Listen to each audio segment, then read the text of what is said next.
Yes. अब हमें next question करना है जो कि हमारा 43 है। ये जो क्वेश्चन है वो पिछले क्वेश्चन से थोड़ा सा डिफरेंट है। अब बोलेंगे डिफरेंट क्या है? डिफरेंट ये है कि इसमें आपको मैट्रिक्स बनाकर दिया ही नहीं है, मैट्रिक्स नहीं बनाकर देगा। अब जब मैट्रिक्स बनाकर नहीं देगा तो हमें बनाना पड़ेगा मैट्रिक्स। अब हम जब मैट्रिक्स बनाएंगे तो कैसे बनाएंगे मैट्रिक्स? तो मैट्रिक्स बनाने के रूल्स समझ लीजिए। सबसे पहले ए नंबर पर हम जो मैट्रिक्स बनाएंगे वो किसके लिए बनाएंगे? प्राइस के लिए। किसके लिए बनाएंगे? प्राइस के लिए। और जो मैट्रिक्स बनाएंगे वो रो के फॉर्म में बनाएंगे। प्राइस मैंने किस फॉर्म में लिखा? रो के फॉर्म में लिखा। तो पहला मैट्रिक्स बनेगा आपका प्राइस का, और वो मैट्रिक्स किस फॉर्म में बनेगा? रो के फॉर्म में। किस फॉर्म में बनेगा? रो। रो मतलब पंक्ति के आकार में बनेगा। तो पंक्तियां ऐसे ही लिखी जाती हैं। देन सेकंड मैट्रिक्स आपको बनाना है क्वांटिटी, मात्रा के लिए। किसके लिए बनाना है? क्वांटिटी के लिए। और वो बनेगा आपका कॉलम के स्तंभ के आकार में। कॉलम मतलब स्तंभ के आकार में बनाना है। तो पहला मैट्रिक्स काय का बनाना है आपको? प्राइस का। रो के आकार में बनाना है, पंक्ति के आकार में बनाना है।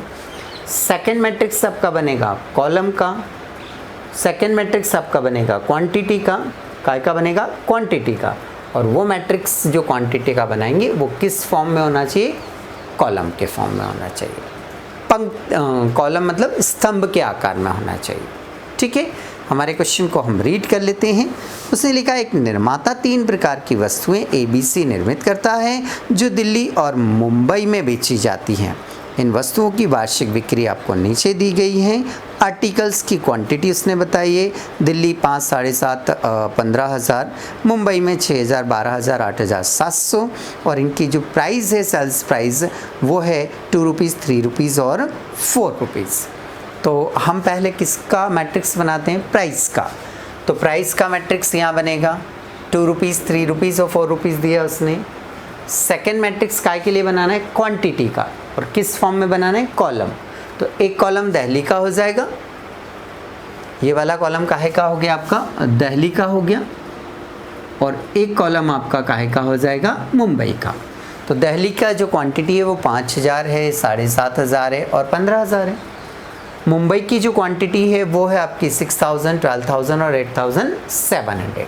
तो ये कॉलम के फॉर्म में आपने लिख लिया। ठीक है, अब इसे सॉल्व कर दीजिए।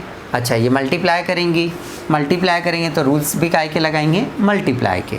तो पहला जो मैट्रिक्स होता है उसमें क्या देखना है आपको? रो देखना है। सेकंड जो मैट्रिक्स होता है उसमें क्या देखने हैं आपको? कॉलम देखना है। तो ये कॉलम देख लिए। मल्टीप्लाई करेंगे हम, क्या लिखेंगे हम? A इंटू B बराबर, तो A इंटू B करेंगे हम। ठीक है, 2 का मल्टीप्लाई किस में होगा? 5,000 में। तो 2 मल्टीप्लाई 5,000, प्लस का साइन आएगा क्योंकि एक से ज़्यादा वैल्यूज़ हो तो फिर प्लस लगाते हैं हम। 3 मल्टीप्लाई 7,500, 3 मल्टीप्लाई 7,500 प्लस 4 मल्टीप्लाई 15,000, तो ये 15,000। तो ये हमारा एक स्टेप क्या हो गया? कंप्लीट। रो हमारी यही है, कॉलम चेंज हो जाएगा। अब इस रो का मल्टीप्लाई हम इस कॉलम में करेंगे। तो 2 into 6,000, 2 into 6,000 plus 3 into 12,000, 3 into 12,000 plus 4 into 8,700, 8,700। ये हो गया बस, और क्वेश्चन में कुछ नहीं था, ये कंप्लीट हो गया। मल्टीप्लाई कर लीजिए। इसका इसमें मल्टीप्लाई करेंगे तो कितना आएगा आपका? 10,000 आ जाएगा। प्लस इसमें इसका मल्टीप्लाई कर लीजिए, 22,500 आ जाएगा। फिर 4 से 15,000 को मल्टीप्लाई कर लीजिए तो ये 60,000 आ गया आपका।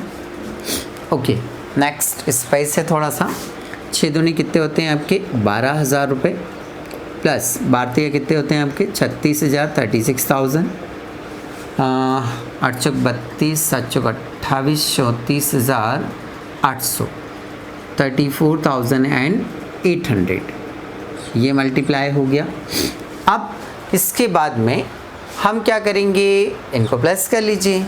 ठीक है, प्लस कर लेते हैं भाई, जैसा कि हम बाकी क्वेश्चन में भी करते थे। दो वैल्यू को प्लस करेंगे, तीसरे को एज इट इज़ रखेंगे। 10 12 10 और 22 कितने हुए? 32,500। थर्ड वैल्यू को 60,000 को एज इट इज़ रख देंगे हम। इस तरह से मिस्टेक नहीं होती है। इसे ऐड करते हैं तो ये 48,000 हो गया आपका, plus third value 34,800 as it is आ जाएगा। अब ये दो वैल्यू हो गई। अब इन्हें दोनों वैल्यू को क्या कर दीजिए आप? प्लस कर दीजिए। इसे और इसे प्लस कर लीजिए तो 3 और 6 कितने होते हैं? 9। 92,500। 4 और 3 7, ठीक है, 800 तो ये आ गया। 4 का 4 आ जाएगा आपका, 1 2 3 4, 1 2 3 4, 8 4 12 का 2 आएगा आपका, 1 4 और 4 कितने होते हैं आपके? 8। 82,800।